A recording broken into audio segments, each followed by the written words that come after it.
Hola a todas y todos.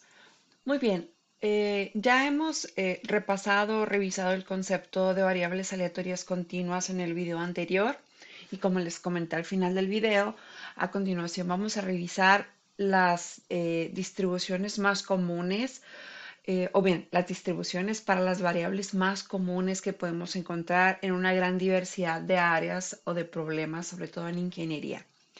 La primera distribución que vamos a revisar es la que se conoce como la distribución uniforme continua. Esta distribución se caracteriza por tener una forma plana, es decir, esperamos que todos los valores que puede tomar nuestra variable aleatoria se distribuyan de manera uniforme. Es como si tuviéramos un valor constante que nos va a definir la densidad de distribuciones para cada valor que puede tomar la variable aleatoria. Para esto recordemos que nuestra variable aleatoria es una variable que puede admitir o recibir una cantidad infinita de valores porque es continua y estos valores pueden estar contenidos dentro de un intervalo definido o bien dentro de la totalidad de la recta de números reales. En este caso, para las distribuciones uniformes, vamos a establecer todo el tiempo un límite para los valores en los que se pueden asignar valores o dentro de los que podemos asignar valores para la variable aleatoria, porque si no, entonces perderíamos control acerca de la asignación de probabilidades. En el caso de las distribuciones uniformes, siempre vamos a tener un intervalo definido, es decir, vamos a tener un punto de inicio para el intervalo y vamos a tener un punto de fin para el intervalo. Estos dos valores, A y B, pueden estar tan cerca o tan lejos como sea, siempre y cuando estén clara y correctamente definidos. Naturalmente, el punto de inicio siempre va a ser un valor más pequeño que el punto de fin, ¿de acuerdo? Entonces, ¿cómo vamos a describir la función de densidad para variables aleatorias que tienen este tipo? Recordemos del video pasado que las funciones de densidad son estos modelos matemáticos o estas funciones que me describe cómo se van a comportar las asignaciones de probabilidades para los distintos valores que puede tomar mi variable aleatoria. Entonces, si ya dijimos que la variable aleatoria, en este caso, vamos a suponer que la denotamos por la letra X, es una variable aleatoria continua, la cual presenta una distribución uniforme definida dentro del intervalo de valores que están entre A y B, donde A es un valor más pequeño que B.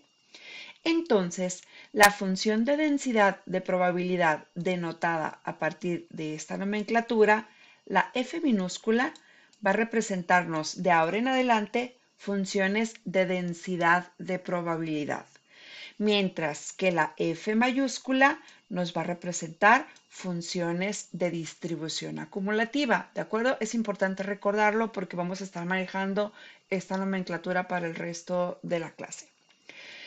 Nos dice, la función de densidad para la variable aleatoria x, que presenta una distribución uniforme contenida entre el intervalo definido por A y por B, tiene esta forma. Esta es la función de densidad, es decir, este es el modelo matemático que me describe el comportamiento de las probabilidades. Observamos en este caso que la función es justamente una constante que va a estar definida dependiendo de la amplitud de este intervalo. ¿Por qué? Porque recordemos que dijimos que de acuerdo a los axiomas de probabilidad, el área bajo la curva de la función de densidad siempre debe de ser igual a 1, el área total. Entonces, para que el área de este rectángulo sea igual a 1, la altura del rectángulo debe de ser proporcional a la amplitud del intervalo para que podamos tener una área igual a 1. Ahorita lo vamos a ver en la gráfica y nos va a quedar un poco más claro esto. Pero bueno, es importante entonces recordar la forma de la densidad o de la función de densidad para la distribución uniforme. Siempre va a ser así. Lo único que va a cambiar son los valores del intervalo. Entonces, si yo defino, por ejemplo, una variable aleatoria con distribución uniforme que tiene valores entre 1 y -1, entonces tendríamos que A va a ser igual a -1, B va a ser igual a 1 y por lo tanto la función va a ser 1 entre 1 menos -1, es decir, va a ser 1 sobre 2, la altura o la función va a ser igual a 0.5. ¿Por qué? Porque al multiplicar el punto 5 por el 2, que equivale a la amplitud del intervalo, me va a dar la unidad debajo de la curva. ¿Ok? Mientras que la función de distribución acumulativa, recordemos del video anterior, la obtenemos a partir de la operación de integración. No se preocupen, en este curso no es necesario que realicemos el proceso de integración porque ya tenemos las funciones que resultan del proceso de integración. Solamente es importante recordar esta función. Esta función, como dijimos, me permite calcular probabilidades de tipo menor que. Entonces, si yo establezco este valor, significa que estoy calculando la probabilidad de que mi variable aleatoria tome cualquier valor más pequeño que este valor. Y lo único que necesito es sustituirlo en la función de distribución acumulativa, que va a ser este caso. Observemos aquí que la función de distribución acumulativa es una función definida por tramos, donde tenemos 3 tramos. El primer tramo es para todos los valores de la variable aleatoria que son menores que el punto de inicio del intervalo. Para estos valores de x, nuestra función de distribución acumulativa va a valer 0. ¿Por qué? Porque no hay valores definidos para la variable. Ahora bien, entre el punto de inicio y el punto de fin del intervalo, la función de distribución acumulativa va a tener esta forma. Esta va a ser mi función, donde solo tengo que sustituir los valores del intervalo para poder construirla. Y finalmente, para todos los valores de la variable aleatoria que sean mayores o igual al punto final del intervalo, la función de distribución acumulativa va a valer 1. ¿Por qué? Porque para este punto y todos los valores por encima, la variable aleatoria ya recorrió todos los valores que podía tomar. Por esta razón, la función de distribución acumulativa se vuelve 1. Bien, vamos a entender un poquito mejor estas dos funciones a partir de su representación gráfica.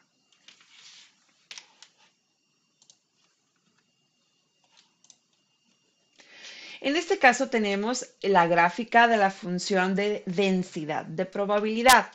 Podemos observar que tenemos aquí como definición el inicio del intervalo, el final del intervalo, los cuales son valores, o más bien el intervalo es un intervalo finito y definido dentro de la recta de los números reales. Y tenemos que la altura de la función va a depender justamente del ancho del intervalo. Es decir, si el ancho del intervalo es b menos a, entonces la altura siempre va a ser el recíproco de este valor. ¿Para qué? Para que el área de este rectángulo sea siempre igual a 1. Mientras que para la función de distribución acumulativa, la forma de la función definida por la ecuación 2 que vimos hace un momento tiene este comportamiento. Observemos que a medida de que el valor de x va incrementando, la función de distribución también va incrementando. ¿Por qué? Porque esto resulta del proceso de integración de todos los posibles valores que va tomando la variable x. Entonces, conforme vamos integrando un área cada vez mayor, la función de distribución acumulativa, que me representa justamente la acumulación o la adición de estas áreas, pues también va incrementando. Así hasta llegar a 1, donde para cualquier valor superior a b, esta función siempre va a valer 1. ¿Por qué? Porque ya se incrementaron todos los valores o ya se sumaron todos los valores de densidad contenidos entre a y b.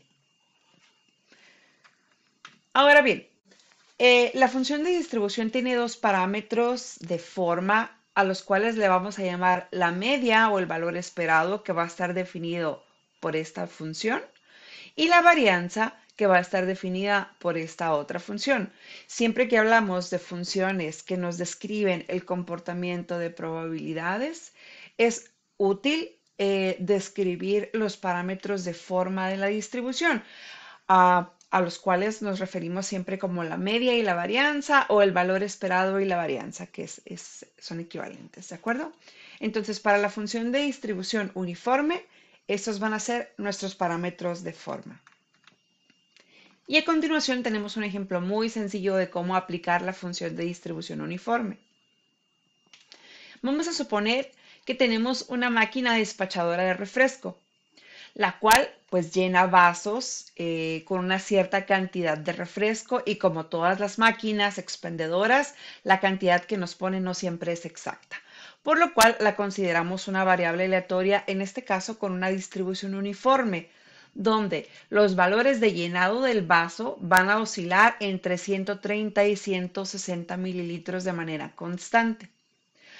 Nos piden calcular la probabilidad de que al poner o al seleccionar aleatoriamente un vaso, este contenga cuando mucho 140 mililitros. Es decir, que la máquina lo llene con cualquier cantidad que sea igual o menor a 140. Entonces, en este caso, como el problema nos establece que la variable aleatoria que me representa la cantidad de refresco es una variable aleatoria con distribución uniforme, lo único que voy a hacer es aplicar la función de distribución acumulativa que vimos anteriormente en la ecuación número 2 y voy a sustituir los valores de los límites. En este caso, mi límite inferior o A es 130 y mi límite superior o B es 160. Entonces, lo único que hago es plantear la probabilidad que quiero calcular. En este caso, quiero calcular la probabilidad de que X tome cualquier valor inferior o igual a 140. Para esto voy a evaluar la función de distribución acumulativa. En este caso, lo que estoy haciendo aquí es colocar el valor para el cual quiero calcular la probabilidad. Y en este caso son los valores del intervalo. Esto es A, esto es B y esto también es A. Y ya, lo único que tengo que hacer es realizar los cálculos correspondientes, que sería aquí 140 menos 130 es igual a 10, 160 menos 130 es igual a 30, realizo el cálculo de la fracción y tengo que la probabilidad de que yo llegue con un vaso y la máquina me despache 140 mililitros o menos de refresco es de 0.3333, lo cual corresponde al 33.3% de todos los vasos que llene esta máquina expendedora. De igual forma, si quisiéramos calcular la probabilidad de que fuera mayor que 140, ¿qué tendríamos que hacer? Únicamente encontrar el complemento de este valor, es decir, 1 menos 0.3333, que sería 0.6667. Y así podemos trabajar con ejemplos o con la resolución de probabilidades aplicando la distribución uniforme. Espero que les haya quedado claro el problema. Vamos a continuar en los siguientes videos explicando otras distribuciones de probabilidad. Y bueno, como parte de los recursos del curso, les voy a compartir ejemplos adicionales resueltos en un documento. Gracias.